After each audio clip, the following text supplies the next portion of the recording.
Getting older can sometimes suck, and getting older in the age of social media definitely sucks. If you're tired of people telling you to age gracefully, then you're in the right place. This is all about living your best life at any age. First rule, don't call me ma'am.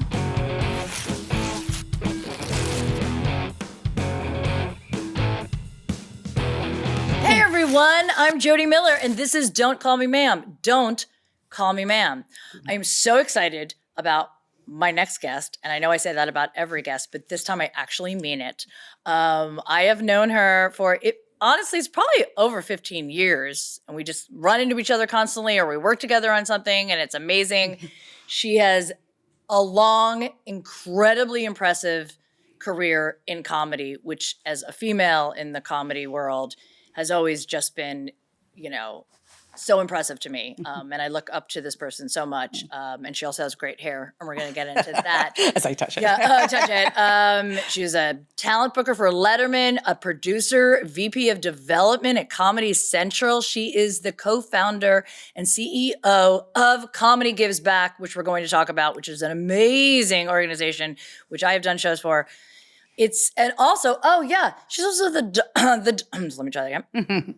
Oh yeah, and also she is the daughter of the legendary Bud Freeman. Start clapping right now, and by that I mean pull over to the side of the road because you want to get into a car accident for Zoe Friedman. Yay! Hi, Jodi. So really quick, even before we actually sat at that seat at the Improv and talked about hair, I think I was a regular at the Improv. For those of you who don't know, Bud Freeman is the, founder of the Improvs, all the improv clubs. So in Hollywood, I remember, obviously going there. I think I've only met your father maybe once at that time, but I had just been passed maybe. I was just there, but I obviously knew of you. And then we just happened to be like sitting at the bar. And it was before they did the lab. They made it. It was, remember that one way where it was facing, the bar was facing the back wall. That's right. Yes. It was before they renovated it. And they might be renovating it. They renovated it. That was the stage. And then they renovated it. And then they were like, this doesn't work. And now it is the way it is. Yeah. And I think they might change it again. Which actually, we should talk about that too, because I've done I still continue I know, they to do so should many shows consult. in there. And there's a weird energy in that lab. It's also because there's a lot of bad blocked seats. That's what it's like bad feng shui. And I can't believe they're going to redo it again because it's like that person that keeps renovating their house. And it feels like they moved the stair over 3 inches. Yes. And they're crazy. I know. But so it is a weird thing. We'll talk about that just about different rooms. But that's where we met. That's right. That's where we met. We were sitting there and you just right out were like, I love your hair. Where do you get your hair? Where do you get your hair done? Yeah, I loved your hair. And I still do. Yes, thank you. And I referred you to Lisa, who was on the show. 3 last names. That's right. And just go back and listen to her episode. And that was it. And then, And I am a loyal client. My son goes to her. That's right. I've met your son there too. Yes. And your hair looks fabulous. Well, thank you. Thank you. You've got more of the strawberry blonde thing going on. Yeah. Which you can rock. I cannot rock. You can't go light like that? I can't. Now, for some reason, just my skin tone, it doesn't work like that. But let me ask you, because I am now raising a daughter and I am deep in the world of comedy and have been for 30 years. How was it for you growing up with your father growing up in the comedy world as a young child? Did you go to the clubs? We obviously know Pauly Shore. We see so many pictures of him growing up at the Comedy Store. Was that your experience as well? So, I mean, there were different periods, right? So when my parents, Bud and Silver, started the New York Improv in 1963. I wasn't born yet. I'm old, but not that old. And she's not a ma'am. Yeah, you call the Improv ma'am. That's not right. me. That's right. And when I was younger, I was but before we moved to LA to open the LA Improv, I was under 7. Okay. Yeah. So they were appropriate. Yes. I had babysitters at home. Right. I did not go and see. You drank at home. You just didn't drink at the club. Correct. Because I didn't want to risk their liquor license. No, that's right. You were appropriate. No, that is actually true. Even in high school when I would go out and drink, I would never drink at the Improv. That was paid my my way, my parents' way. So I would hang out in patches. I do have memories of hanging at the Improv when I was younger. They had on Sundays during the day a thing called Children's Cabaret. My parents were such Broadway lovers. My mother was on Broadway. She was a singer on Broadway in Damn Yankees, How to Succeed in Business. So that's how they met, with this love of theater. And they did children's cabaret for child actors to sing their hearts out on a Sunday afternoon or tap dance. And when I was a child, all I wanted to do was be a star. Like, I wanted to be on TV. I wanted an agent for my birthday. I'm so sorry I said that to my parents. An agent for my birthday. It sounds so awful and precocious, but that is what I asked for like Hanukkah, Christmas, birthday. Can I have an agent? You know, so that's doable. Mackenzie wants a unicorn. She wants a unicorn. Well, getting an agent at 6 when your parents are self-involved that's a unicorn also too. like getting a unicorn. Okay. And then I was discovered out here at a wedding. That's another story. So anyway, I would do the children's cabaret. I don't know if they created it so my sister and I could do like, my sister played the played the violin. I stood on my head. I did cartwheels. Richard Belzer and he could stand on his head. He was the only comic that I would have like head standing contests with because he could stand on his head. Amazing. So the comedians and the person, I want to get back to the children's cabaret, was amazing. That is amazing. Andy Kaufman hosted the children's cabaret. And so perfect. We all got to vote on which character we wanted to host the children's cabaret. So at that point, it was Elvis, Mr. Mean, who turned into Tony Clifton, or Foreign Man, who turned into Latka. Right. And we would get to vote, and he would transform into that. And he would like bunny hop around Times Square. I mean, it was in Hell's Kitchen. It was not a good neighborhood. But he would bunny hop with the kids. And I would sing. My sister and I had, Ma, he's making eyes at me. We had songs. We had What acts. an amazing experience. I don't think people realize these are comedy legends that you had access to and worked with as a kid. I mean, he was getting just stage time. Yes. Stage time, right? Yeah. And he was like, well, Bud and Silver asked me to do this. I mean, both my parents loved Andy Kaufman, and they're both really not gullible people. I would say my parents are were pretty, smart and suspect of people. And my mom especially. And Andy, when he first came into the club, he came in as the foreign man. And he said he was from an island off the Caspian Sea. And, geography is not the strong suit of Americans. So my parents bought it, Klein and Sing. And he went on stage, and they both were duped by him. And later heard him like talk to comics in the bar and was like, oh my God. But they loved him all for it. And he was so kind. And he was a big part of my childhood in that way. So I was around in appropriate ways when I was younger. Right. One other memory I have, which I loved, is for some reason, because they had no money when they made the Improv, and the brick wall, which is the biggest iconic symbols of the comedy club, was a happy accident. When they got the space, my father found the space. It was a Vietnamese restaurant that went out of business. Imagine in 1963. And anyway, but and they put they had a very interesting eclectic decor. They had like old movie posters blocking the windows because it was on 44th Street, so the windows were in a nightclub.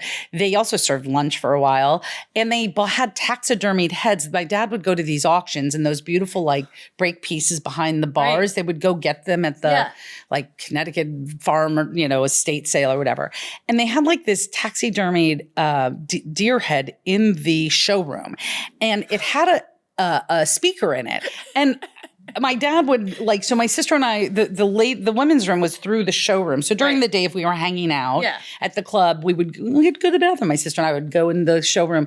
And my dad, from the microphone in the bar, would go, "Hello, little girls." Through this deer, we'd come running out. And so there was, I don't know why they had that or what they did with it or what, but that was a very distinct younger memory. But so then we moved out here when I was about 8, and the LA Improv opened. And so I would go a little bit. I played there was Pac-Man at the bar, and Eddie was the bartender, but so was Steve Morgan and Les Moonves and Jeffrey Kramer, the actor from Jaws. They were all hanging out, and Les Moonves was the bartender, and Kevin Nealon. Kevin Nealon took my sister, my cousin, and I to Knott's Berry Farm because he was probably trying to get stage time, and Bud probably asked him for some free babysitting, which seemed awful at the time. Why my dad would just like put us on like pulled a male comic too. Just like take care of these girls. Kevin will do a good job. Yeah. And by the way, and I've not told Kevin this, but I got my period like I was 12. Oh my God. At like Knott's Berry Farm, and I didn't tell anybody, including my sister or my cousin. I wadded up toilet paper as you do, and you run around in your sweatpants hoping you don't leak. That's what you do in the first time when you don't, not with your mother at the time. I didn't know what to do, I mean, I did, but whatever, shame and all that weird stuff, your body changing. Anyway, those were, and then when we moved back to New York, when my parents split up, we were living in LA, and I was about 13 when we moved back to New York. Good time for parents to split up, 12, 13. Exactly when my parents did too. It's the perfect time. Perfect. Like nothing going on in your life whatsoever. Not for a woman, No. And then moved 3,000 miles away. And I didn't want to be in entertainment anymore, although I was discovered by at George Shapiro's wedding out here. If that's not and I got my agent, Vic Sutton from Sutton, Barth and Venari, one of the biggest commercial agents. He said to my dad after I talked to people and, he said, "Oh, Bud, I love talking to your daughter. I'd love to represent her." It was what I'd asked for my whole. You got it. I did one commercial. I hit puberty. My parents divorced. I got out of the business, moved back to New York. And then I was like a major teenager, as the comics would call me. And I would go to the club with my friends after we dance at like Studio 54 or Xenon, and then watch Mario Cantone or Alan Havey or Colin Quinn or, the plethora of comedians who I got to like sit in like as a teenager. That's amazing. Pretty great. And it also gave you such a background. I mean, listening to that, I mean, I got into comedy reluctantly just to further my acting career because I was in New York acting and I came out to LA and doing my dramatic and comedic monologue, and some producer was like, "Do you do comedy?" And I was 24 and I was like, "I can do anything. I'm 24. Yes, I can. Yes. I can do whatever you want." He goes, I think you should go back to New York, take a class. You should do. And so the first place I performed was Stand Up New York. And I thought I had to do it once. I didn't even understand how it worked. And someone was there that night and they go, "You're so funny. I'd love to book you for my show." And I said, "Oh no, I just had to do it for this guy in LA." And she was like, "Okay, we'll see you next week." And I was like, "What?" And then I started working at Stand Up New York, just like cold calling people like, "Did you like the show this weekend? Do you want free tickets next week?" Like I just was in it. But being around so many comics all the time and then producing my own shows enabled me to start tagging people's jokes, seeing what was missing. Because, you're a comedian, but you're also an audience member. And that got me into teaching comedy, which eventually got me into running writers' rooms, because you have to deal with all of those. Producing and then executive producing. Right. And it just happens that way. You don't even realize it. It's a very wax on, wax off moment. When you take all of your life experience, you as a teenager throughout your years, watching so many comics, knowing that person has it. That person needs it. Like you just sort of completely. Like it became when I started my first job outside the Improv at the David Letterman show, and I was a receptionist for 2 years. That's worked my way up literally. But I remember like when I started working with the comedians, like I didn't realize not everybody had the insight that I had naturally. I didn't presume I was good at my job. I was so panicked I'd be fired every minute of the day.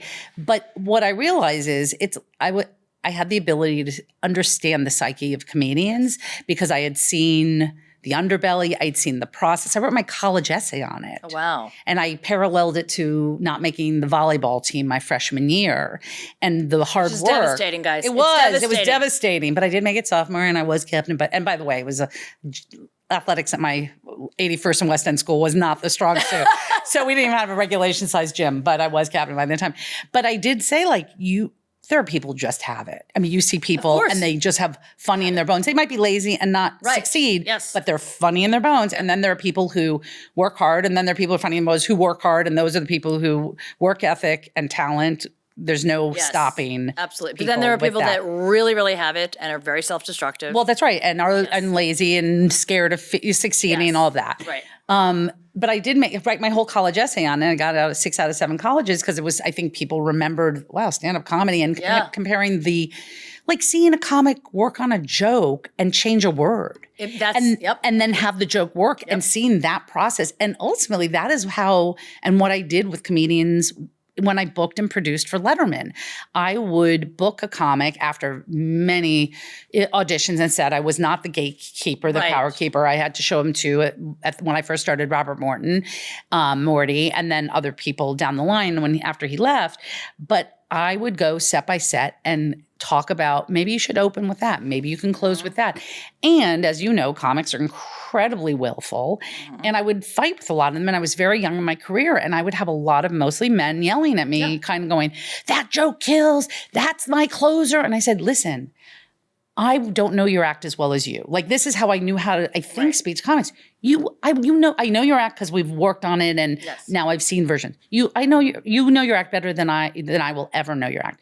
I know the show. Yeah. I know what will work for Dave. You can close with that, and you might have a great set, but you might not get asked back. Yeah. So let's try to see if we can come up with something that would both please the audience but please Dave, if that's your goal. Right. I probably wasn't as, because I could tell you one of the worst career days was when I got yelled at by Amazing Jonathan, because And it was not amazing. He is not amazing in my book. But he had a closing magic trick where he shoved a scissor in his assistant's eye. God. It was both gruesome, but it was also felt within the context of the set incredibly misogynistic. Right. And I was 26. And again, I don't claim to know his act better. And I said, I'm not sure about that closing trick. It feels slightly misogynistic. You don't know. I mean, he bullied me. And I backed down. And I didn't trust my gut. That's the thing about being a ma'am. You gotta trust your gut. And I will say that the Letterman show rarely ever did pickups. It was live to tape, second to second. Salt and Pepper were on the show. There was a wardrobe malfunction. We had to redo the number. Amazing Jonathan was on. He closed with that bit that I told him I didn't think. And Dave's like, what the fuck was that? We are retaping a closing bit. And I was like, trust your gut, Zoe. Yes. Trust your gut all the time. And, but it was, and then I started, as one of my tricks when I would work with producers at Comedy Central, I'd be on set, mostly male producers, a lot of men. It's changing, thank God. Yes. I would wear wedge. I couldn't wear heels, but I would wear wedge sandals. So I would look, because I'm 5'5", I'm average height. I didn't want to look up to somebody and go, you shouldn't put that joke in, that blah, blah, blah. I wanted to look them in the eye. And I would wear heels so I could look men in the eye, rather than look up to tell them you can't do that joke, or still trusting my gut is hard, right? It takes I don't know how old I have to be to really have that be first. It's because we're sort of born with that. Well, you know what I mean? We carry that around. Well, we're born to be nice. That's what I mean. We're born with that yes mentality. Yes mentality. And I didn't have a very nice mom. I mean, I had a mom who was irascible and contrarian, and yet there was still messaging in society. Yes. Be nice. He's absolutely. A man. Playing nice, keep it's better to be happy than it is to be right sometimes. Yeah, right. And, I've been really fortunate in a lot of ways, especially working on Funny You Should Ask. Byron Allen is very open to a lot of ideas, but I've definitely, we've had moments where I'm reading jokes to him and I'm like, I know this will work. I know it with every fiber in my being. And he was like, I'm unsure. And I was like, I guarantee you if I did this on stage, how about this? I'll do it on stage first. We'll see if it works. I'll bring it back. And thankfully, he has a lot of times been like, okay, that one's yours. Let's see. And it kills. And he's definitely man enough to be like, you were right.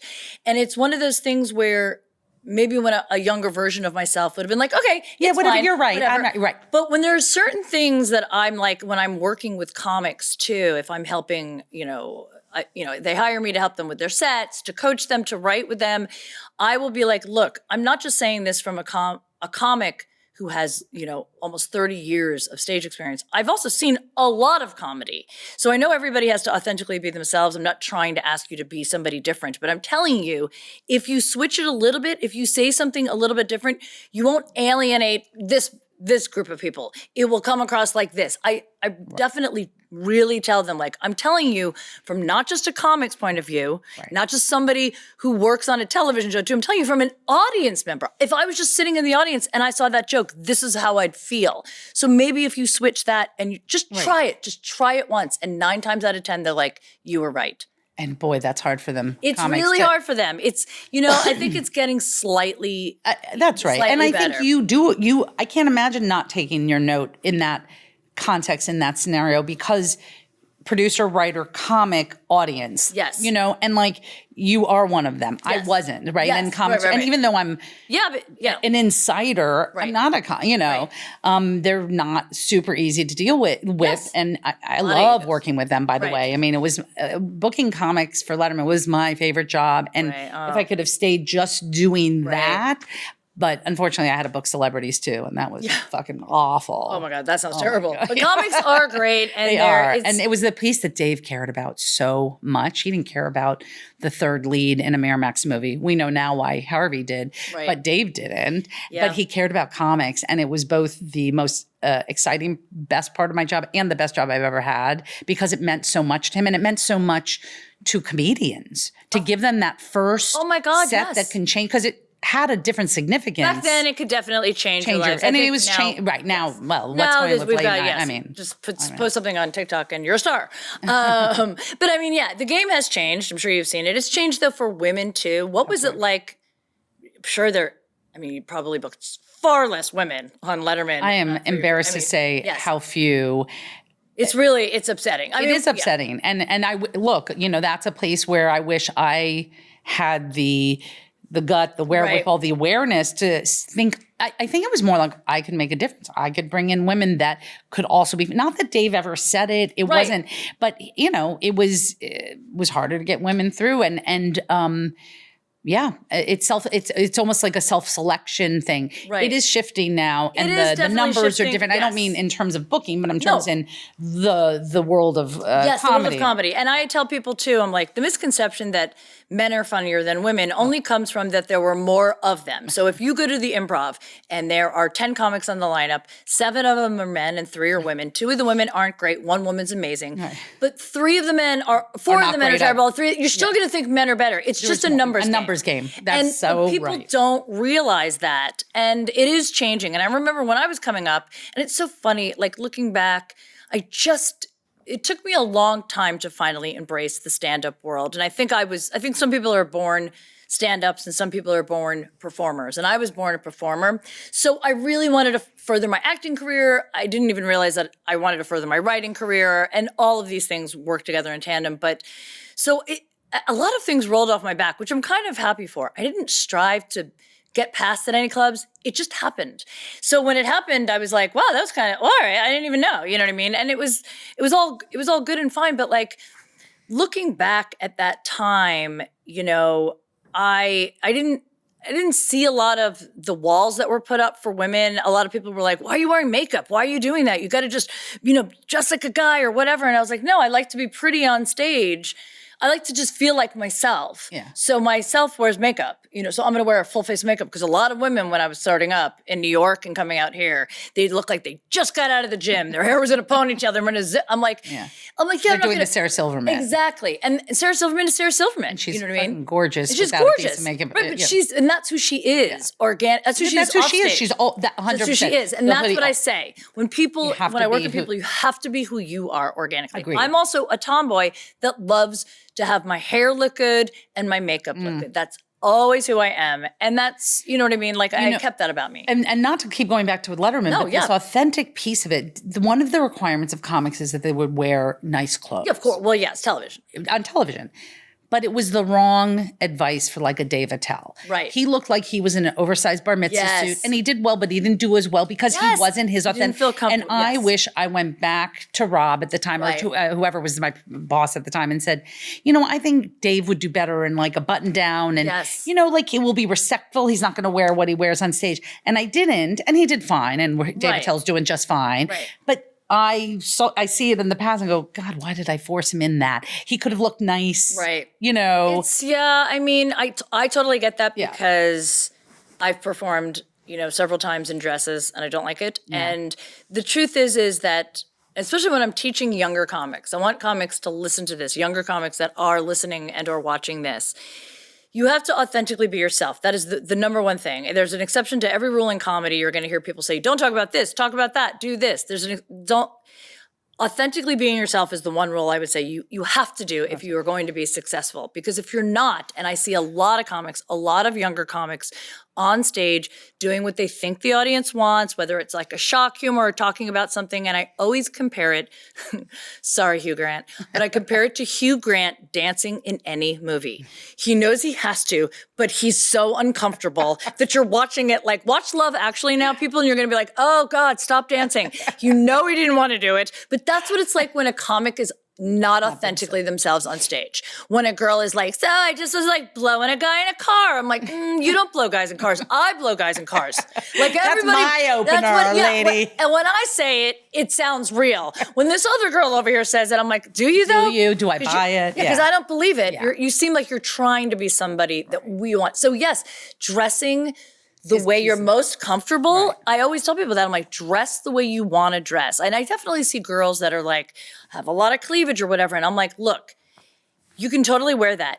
I would address it then, because you never want people just staring at your tits and not listening to what's coming out of your mouth. Right. There's a way to look sexy on stage without being distracting. Yeah. And those are maybe some of the, little tweaks I would make about that. But you're right. I'm sure Dave didn't feel his best. Himself. And again, did fine, but it was like, oh, I wish I just had that stronger guts. Right. So, my gut says he should just probably be in a different costume, so to speak, because it is like, if you're not doing yourself, and he had already developed where he is now into his, enough persona, of himself. Yes. And by the way, what I hear a lot with young comics is not David Tell at this moment, but I hear those influences. Yes. So there was years ago, the wave of comedians that sound like David Tell, waves of comedians that sound like Sarah, and have that intention. I was like, great, do your own. They do them best. You can only do yourself best. Who do you think now people are sort of like sounding like? Who is the person? Oh, yeah, I know. That's a good question. Is it like a Matt Rife? Is it everybody trying to do the crowd work scene? Crowd work certainly seems to, I mean, that's I think a social media thing, so you don't burn material, It is, and it's not, because here's the reality. I still think you can burn that joke on social media and do it on TV. Right. I don't think it's the same anymore, because TV is not TV anymore for the most part. Right. We've got platforms. We've got your specials. Like I do. People going to remember that one show. But so I don't know what the rules are in terms of who do you think people are sounding like? Yeah, that's a good question. I feel like, I don't know. I used to think, I want to say like there's a Mark Normand pacing a little bit that I hear. Who else did I hear? You know who I got to see do stand-up in New York? I hadn't seen her do stand-up in a long time. Janine Garofalo. There were a lot of people who were influenced by her years ago. Oh, yeah. Well, she sort of like launched that alt. I use that like, that alty, like, I'm bringing up my notebook. I'm reading out of it, because that was a totally different, that was a totally different type of comedy. Normally you get up on stage and it is like you have your act memorized. Yeah. This is your act. Your goal is to make it seem like it is just coming out of your mouth, like you're just thinking about it. And look at this. Yeah. And she was really, and now you see a lot of comics. I did after that. Bring up their notes. Or now their phone, because they're reading it. And to me, to be honest with you, I still feel like it pulls the audience out of it for a second. I think if you're honestly working if you're working on something, that's and it's fine. A Wednesday night, but if it's like a weekend and people are paying $25, put your notes away. Put your notes away. Stop. And make me feel somewhat important that again, I think there's a little peek behind the curtain that people be part of this process or whatever. I always loved Janine. She made me laugh. And my father used to say, what is all comedy? Comedy without the laughs? Come on, people. Like it's, I said, Dad, it's comedy and laundromats. It was really more, but it was more about location than showing your work. Because Richard Lewis used to bring up his yellow pads and do it. And again, he was ahead of his time in terms of his comedy and POV and personal reflection. But so I think it was also like there was such a wave against comedy clubs, the 2-drink minimum, the brick wall. Like that was too safe, too corporate for it felt like let's break out the space and not be restricted to the brick wall, which all good. If it's good for performance and it's good, I think they go sometimes too far, certainly with shows on. I'm like, can you hear? Like, why are we on the top of a skyscraper? Next to, I don't know. But. I think for me, listening to some comics that are coming up that sort of have an attitude, it's sort of like, and I'm not saying this is alt comedy, although it can be put into that for some people. I, again, think comedy is comedy. So I try and I'm never like that. Yeah. But I definitely see some people going through that, like, very sort of small throwaway punchlines, mislead, like a little bit of that. And the energy is so low that I wonder if you're in an improv, like in Florida, that's got 450, 600 seats. Is anybody, no, you're not going to hold them. Right. So you have to be able to, and I say that to all comics, because I've performed for 6 people and I've performed for 6,000 people. And the energy for me is obviously different. I'm not going to use that same energy, but I'm also a high energy comic, but I can sit there and talk to, and that's great. When I first got past at the clubs, specifically the Comedy Store, I was getting 1:15 in the morning spots on a Tuesday, which was incredibly educational for me, because they were like 6 drunk people and I had to hold them. I had to hone in on those skills, or working the lab, which is a different room than the main room at the Improv. And then I go to the Irvine Improv and that's a totally different energy. You know what I mean? So it's like, you have to learn how to adjust that. Absolutely. Some comics do not know how to do that. And that will be hindered. I mean, and they'll do fine. I mean, if that's their thing and, there are people like that, then we know that are very successful that can do that and for whatever reason can work out. But yeah, performance. I talked to Greg Fitzsimmons once about doing the Me Too. He's the only comic that I worked with at Letterman that said to me, "You were so right about me not closing with that joke." He goes, "That was too easy." And I said, "Dave's not going to like it." And he didn't close with, he didn't need it. He'd killed. But I asked him about performing in arenas. Right. Because he went on that, that Burt Kreischer Fully Loaded tour.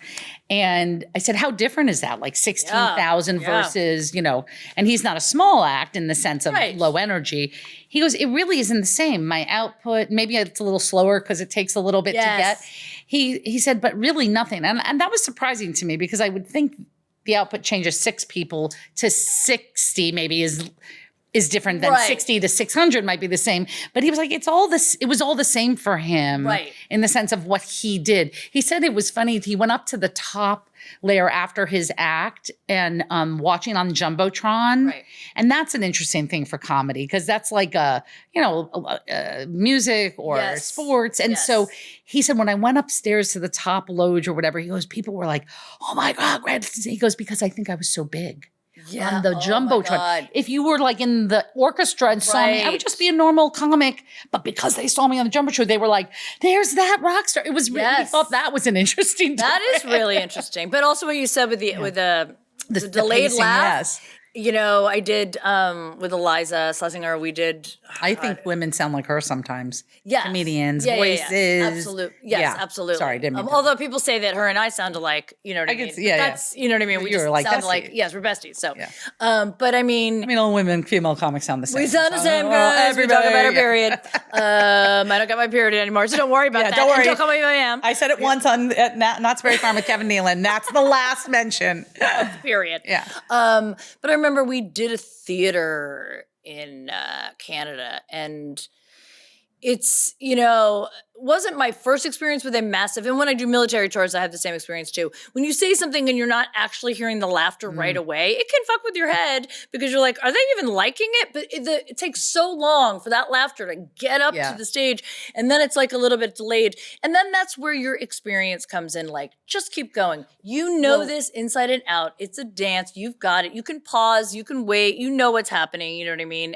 And that's where you go, it changes a little bit, but I know this. Exactly. I know what to do.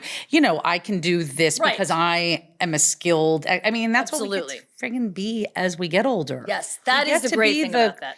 I feel wiser, and I don't mean to take Julia Louis-Dreyfus wiser than you, but I feel like I can, and I know I'm just changing the subject, but I feel like I can see things from above versus being in the weeds. You still have a young child, so you might still be more. I'm well in the weeds. Aging parents. You're more sandwiched. I'm done such a sandwich. I'm not a sandwich anymore. I'm a sandwich. I'm an open face, But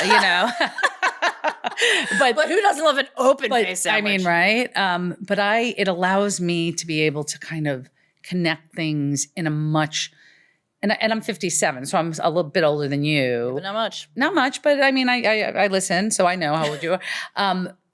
And I just, I feel like I can connect things. And it might be the HRT too, which I recently went on. Yes. So I didn't go on for a while because my menopause was fine. I didn't have I got warm. It wasn't awful, but I was like, I'm not gonna and I'm not a very keep up with the Joneses person. If somebody does it, what's good for you is good for you, not me. I was like, everybody I know is on it, and if there's heart benefits and brain benefits, I want in. I want in on that. I want in. It really is. And I will say, even though I wasn't suffering, yes, I do think part of it is this connective, the brain works a little bit better. And because I have so much more space and time in my life, because I'm no longer sandwiched, I feel like I am wise. I feel like I could embrace the crone thing a little bit more. And I know that now that I've gone from job to job, all my skills, it doesn't matter what job I have. Those skills come with you wherever you go. 60,000 arena,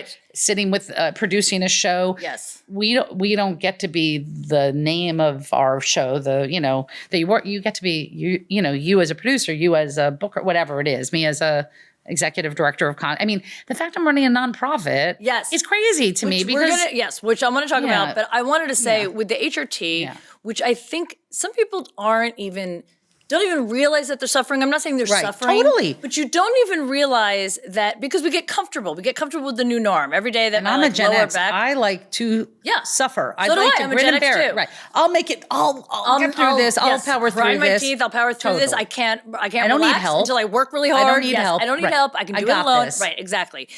So I definitely had symptoms though, and especially raising a young child, I was like, I can't have both. But the brain fog was a big one. And I think a lot of women might not be suffering with hot flashes or muscle aches, but they're just sort of well, I guess it's a part of aging. And then you start HRT and you're all of a sudden you have word recall or your ideas are coming back to you. You're like, oh, wow. Didn't realize. Yeah. So it's kind of one of those things. So if you're also listening and you're thinking, maybe I should, it is something that you have to do for you, but talk to your doctor about it if you have anything. But now moving on, speaking of brain stuff, to Comedy Goes Back, which is just such an organization. Tell me how that even came into, fruition. Well, so with the context that all my jobs have been in the comedy business. Not only, I worked every job at the New York Improv, coat room, reservations, host. I was a terrible waitress, but I could do good hosting. And then Letterman, development of Comedy Central, Warner Brothers. I loved comedy and I love comics. I'm not a careerist. I'm a comic lover that is has had the opportunities of a lifetime to I say my hub is comedy and all my spokes out of there. And even at Comedy Central, when I was working with more writers and comics, it fell off for me. My connectivity, I was 11 years into my stay there, but I was like, I want to work with comics again. I wanted to, I did the 5-minute sets at Letterman, and then I wanted to do bigger development for a half hour. And that's what I did, at Comedy Central. But then I was kind of missed working with comics more directly. And it's always the hub. So that said, my community, I feel like it's my, I love comedy. It's my hobby. It's my job. It's community. It is. It's friendship. It's not all my friends. I have a lot of friends who are teachers and social workers. And I was at the Improv where we met at Melrose, the Hollywood Improv, and Amber J. Lawson, who at the time was working at Mania or Bubblegum TV, bringing comedy to the digital platforms very early on. Jodi Lieberman, who love Jodi too. She's the best. She programmed the Just for Laughs Festival for many years. I worked with her there, and a manager. They came up to me at the Improv and they said, "Do you think we have a question for you?" And I was like, "Okay." And I knew them from comedy, and they said, "Do you think we could change the world through comedy?" It was like a question that I had been waiting for somebody to ask me, but I did not know that I had all the. I go, yeah, let's sit down and talk about it. I believe it's my health. I believe it's my wealth. I believe it's my connectivity, and what a gift. And how can we share the and again, so our first incarnation, we say 3 chicks walked into comedy club and asked if they could change the world through comedy. And that's what we did. And originally we were just pairing comedy with different nonprofits, and then we would live stream, which was kind of the newer piece of it. Right. So it started in about 2011, and we did fundraisers for like Feeding America, Malaria No More, Haiti Water Project, and we live streamed them. We started with 3 cities. We did 2 smaller ones, and then we did a 24-hour digital global telethon where we raised money for Malaria No More. And we raised not a ton of money. That was the conversion wasn't there, but we kind of created this whole 24. We had shows from Australia and London, New York, 3 chicks, $40,000 from Daily Motion at the time, an early platform. And we MacGyvered the shit out of this. And we created like a whole 24-hour digital telethon. We didn't raise that much money, but it was a pretty good accomplishment. Anyway, cut to, that was 2013. And this was all part-time for all of us. We, for Amber, J, Jodi and I, we had our jobs and then we would do this on the side. And then we kind of like, not struggled, but did a couple of different fundraisers. But how do we make this a sustainable business? And then in 2018, I was in Just for Laughs in Montreal, and Mo Mandel, who was in my orbit at the time, because he was in a show for me on Warner Brothers. Love Mo. Love Mo. He did a fundraiser for my son's preschool, which, by the way, my son was like 13 at the time. Greg Fitzsimmons and I still did the comedy fundraiser for our kids' preschools. His kids were in college at the time. And maybe even like my son's elementary school. So he had done like 1 paying thing, 2 non-paying things for me. And he said in front of a group of comics at the bar, at the Hyatt, he's like, if you ever want to do comedy and not get paid for it, you should talk to her, pointing to me. And I laughed because and then I really go like, I don't think of myself as somebody asking comics to work for free, because I've also given them a ton of work. But it really was this aha moment. And I went back to Jodi and Amber J and I told them about this moment. And then we looked and we go, oh my God, musicians have music cares. Actors have entertainment fund and the motion picture fund home. And comedians have nothing. And if you're a career comic and there is no shame in that game and you don't make the leap to a SAG-AFTRA or a Writers Guild, there's nothing. There's no pension. I mean, you know it. I do. It's a hard, hard life. So we then kind of pivoted and said, we're going to be the dedicated nonprofit for comedians. So we got our 501c3, which we didn't before because we were for a for-profit company working for partnering with nonprofits. We got our 501c designation. We did our first fundraiser in 2019 at the Improv. And we opened our doors like in January 2025. And then what happened in March 2025, March 2020, pandemic. And we went back to our old roots and did a digital telethon. And we opened our doors and started giving out pandemic relief grants on April 5th, 2020. We gave over 1,000 grants during pandemic. And now we've returned to our original vision, which if for comics that are listening, it's easy. This is how it goes. If it's not for you, it's for a friend. We have grants that cover financial crisis relief. Shit is expensive. Eggs, rent. I mean, eggs are down. Rent, cars. We know how hard it is. Come to Comedy Gives Back. We have a new website that just launched, making it really easy to navigate. So comics, such an easy grant. And our financial grants will cover housing, keep you housed, car payments, health insurance payments. We don't pay you, the comic, we pay your landlords and everybody directly, but not to you. And please come to us if you need help. Same thing if you need mental health. We have network of practitioners that are waiting and standing by. I feel like, that we have sliding scale with that you could pay for or we can pay for. So we can resource, we can pay anybody who's struggling with addiction. We can help there. So don't be shy. I know it's hard to ask for help for comics. Especially for comics. They're so solitary. One of our lines is the job of a stand-up comedian is to be alone on stage, but feeling alone off stage is unacceptable.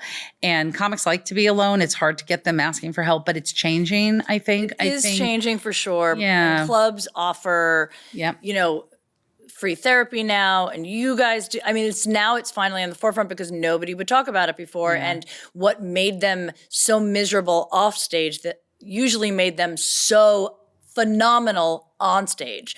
Look at the greats that struggled with so much addiction and grief.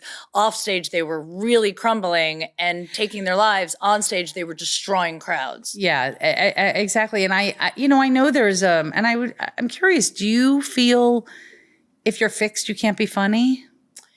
Here's the thing. This is going to sound terrible, but as Lisa pointed out, I'm a unicorn. I don't struggle with with depression or not any of the things. I don't struggle with stuff. So I used to joke, I wish I was more fucked up because I would be more successful. And a lot of people have told me, they're like, you're really well adjusted for a comic. You know what I mean? And I really am. And I'm not saying that to be like, that's why you can produce. But that's why I can produce. You're a and that's why I'm a high functioning performer, but I'm a performer. Right. So but I definitely, this industry is fucking brutal. And there were so many times that I'm like, why did I choose this? Why can't I let it go? Why can't I let it go? I'd be so much happier if I was doing something else.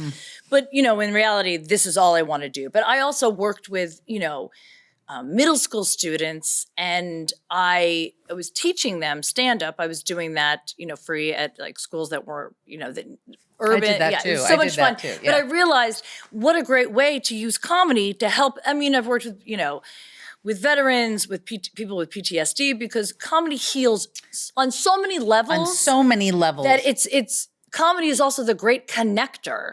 It doesn't matter what religion you are, right. where you are. It just it heals across the board. So like when I was working with middle school students, I was helping them. I was catching them at an age right before they started feeling self-conscious about what they consider to be their insecurities, and helping them get a voice to take the power back. So if you feel short and you're a kid in middle school and people are making fun of you, here's some jokes that you can come back, is that what you're going to say? Well, how about, I can make a better joke. I watch them take their confidence back and their power back from dealing with something that is troubling to them with humor. So eventually as adults, they're not suffering alone. They have that skill set. Not that they have to become comics, but just what a great tool to have. That's right. It's a great tool because I think it helps bring light. I think when Hannah Gatsby, when her special came out, I love that everybody was talking about it. I did feel her perspective, that her comedy, that she felt she perpetuated her self-deprecation by the type of jokes that she was doing, felt not totally true for everybody. Again, I'm not a comedian, but from what I've heard, and in my own singular process, because I'm around comedy, putting it out, talking about it, making light of it, finding the humor in it, finding the humanity in it is healing to me as well. So when I heard that perspective with Hannah's special, I was like taken aback, because I was like, well, that's a different way to think about it. Because to me, it's sort of, and I joke like the biggest difference between me and Pauly Shore, if you know Pauly Shore, 35 years of therapy. I mean, all I want to do is, like, if I ever have the urge to stand up, I just go to therapy. Well, I mean, Same there's difference. the whole thing about, it's the same. But like, to be honest with you, I dealt with all of the greatest moments of my life and the worst moments of my life on stage. My mother died. I had to do a cancer benefit a week later, headlining it. I did not cancel that. In fact, while my mother was dying, I remember it was in Reno, and across the street was a Catch Rising. And, the manager there, Rick, was like, come over any night. Because I was like, that's the only time I felt like myself was on stage and I wasn't grieving it. But I was also talking about it, and I knew that I would talk about it. And I remember Owen Smith and I were talking about after he lost his dad. And I have this one joke that I don't really do as much anymore, but I love doing it because I love seeing the reaction on people's faces, where I say, my mother recently moved in with me. It's okay though, she doesn't take up a lot of room because she's on the mantle. And then I go, you hear those people laughing, they've also lost a loved one, or they have a mantle. Because usually I get laughter and then and I'm like, guys, spoiler alert, everyone dies. Yeah. That is like, people and death. I know. Are like they think like people treat death like you've lost, I know they say you've lost the battle of cancer, but it's like just because it doesn't mean I fucked up or I did something wrong. Right. Like that is the sure thing that is going to happen to everyone. all of us. To all of us. My brother passed away 2 months ago, and I'm so sorry. Oh no, thank you. I have not talked about it on stage, but it's interesting because I'm sure I will, because it's a process. When I adopted my child, which was also traumatic, by the way, because I became an overnight mom. Those events I talk about on stage because they remove whatever trauma I'm holding on to inside. And with Comedy Gives Back, and I've done a lot of your shows, and it is amazing to help people deal with stuff. Whenever I'm talking about something on stage, and it's a difficult thing that I'm talking about, when I was trying to get pregnant, when my mom died, stuff like that, there are people in the audience that can relate. Might not be the exact same experience. Somebody might have lost a friend to suicide, somebody, you know what I mean? All of those things. Like when we heard about Brody Stevens, I remember I was at Funny You Should Ask, and I remember Sean Plosky came running in, and it was like, no. And I had just seen him at the Comedy Store. You're like, no. And also you could see that, Eric Myers, another brilliant comic who was gone too soon, you're just like, no. Well, that Brody was the straw for us. Brody, yes. I mean, apart from the Mo Mandel thing, it was like, we cannot lose another comedian to suicide. And we do suicide prevention trainings. 2 people show up. It's kind of like the thing in the audience. Those are the 2 people that need to hear. Right. I wish more people came. And then another comedian takes their life the following week. It's like, this isn't fixed, people. Why are only 2 people showing up? We need to be watching for the signs. Yep. And I would never presume just because comedy is back around that we can change the outcome of somebody who is depressed and suicidal. But with the Brody story specifically, there was a chance, again, not to say that we could have changed it, but it was a typical story in terms of his health insurance, that his show got canceled. He had to change doctors. He changed insurance. Yep. They knew there was going to be a dark period. Right. What if we could have paid for that Cobra and we weren't around then? And he didn't lose the medication. And he wouldn't have He wouldn't have had that transition. Now, again, we can't claim that it wouldn't have happened 6 months. Right. We don't know. We don't know, but that was the straw because we cannot, and the world is so fucked up now. Comedy is so essential. So essential. I think, because it does heal and it tribalizes, it brings us together. Right. I mean, that's the thing of being in comedy my whole life. I still love comedy. I'm going on Wednesday to the Comedy Store to see the Barbie show. Like, I went last week. My friend was in town. She goes, she lost her mother recently. And she goes, can we just go laugh? I go, do you want to go to the Improv? She goes, yeah. I go, okay. Like that, I can do that. Yes. And we went and we laughed. I mean, it's the best. It is the best. Everybody needs it. So tell people where they can find Comedy Gives Back. You can find us on social media, Comedy Gives Back, Instagram, our website, brand new. Thanks to my husband, who's our creative director, Steve Beckingham. I'll give him a shout out. For comedians, all your resources are there. For comedy fans who want to support or learn more about us, it's right there, comedygivesback.com.